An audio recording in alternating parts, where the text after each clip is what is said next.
আমাদের মধ্যে ধারণা করে কথা বলার এক ধরনের বড় প্রবণতা আছে।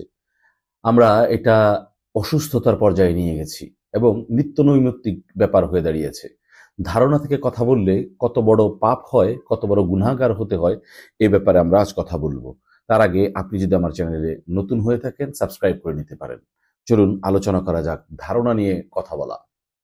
কারো প্রতি খারাপ ধারণা, কারো পেছনে লেগে থাকা, দোষ খোঁজা, বিদ্বেষ পোষণ করার মতো ব্যাধি সামাজিক অশান্তির কারণ। রাসূলুল্লাহ সাল্লাল্লাহু আলাইহি ওয়াসাল্লাম ভিত্তিহীন ধারণা অনুমান সম্পর্কে সতর্ক করেছেন। ধারণাবশত মানুষ যেসব কাজ করে বসে তা থেকেও বিরত থাকতে বলেছেন।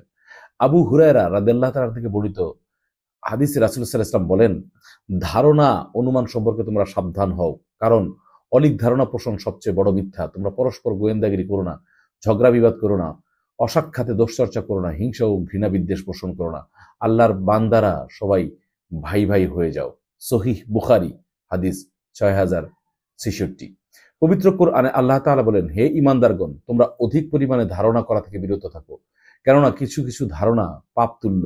তোমরা গুপ্তচর বৃত্তি করো না এবং পরস্পরের নিন্দা করো না। সূরা হুজরাত আয়াত 12। রাসূলুল্লাহ সাল্লাল্লাহু আলাইহি ওয়াসাল্লাম এ বিষয়ে বলেছেন, নিশ্চয়ই আল্লাহ আমার উম্মতের সেসব ওয়াসওয়াসা ক্ষমা করে দিয়েছেন যা তাদের মনে উদিত হয়, বা যেসব কথা মনে মনে বলে থাকে যতক্ষণ না তা বাস্তবে করে বা সে সম্পর্কে কথা বলে। ইমাম খাত্তাবী রহমতুল্লাহ আলাইহি বলেন, উদ্দিষ্ট ব্যক্তির জন্য দূষণীয়, অপবাদের পর্যায়ে পড়ে এবং যে ধারণার কোনো ভিত্তি না থাকা সত্ত্বেও তা অন্তরে পোষণ করা হয়, সেসব ধারণা থেকে নিষেধ করা হয়েছে এখানে। নতুবা প্রাথমিক ধারণা থেকে বেঁচে থাকা মানুষের পক্ষে প্রায় অসম্ভব। খারাপ ধারণা মুমিনের অপছন্দনীয়। অন্যের ব্যাপারে খারাপ ধারণা মুমিন করে না, এটা মুমিনের জন্য অপছন্দনীয় বটে।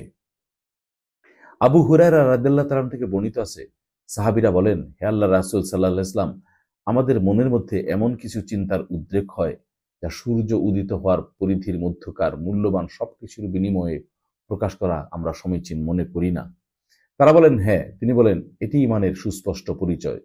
আদাবুল মুফরাদ হাদিস 3।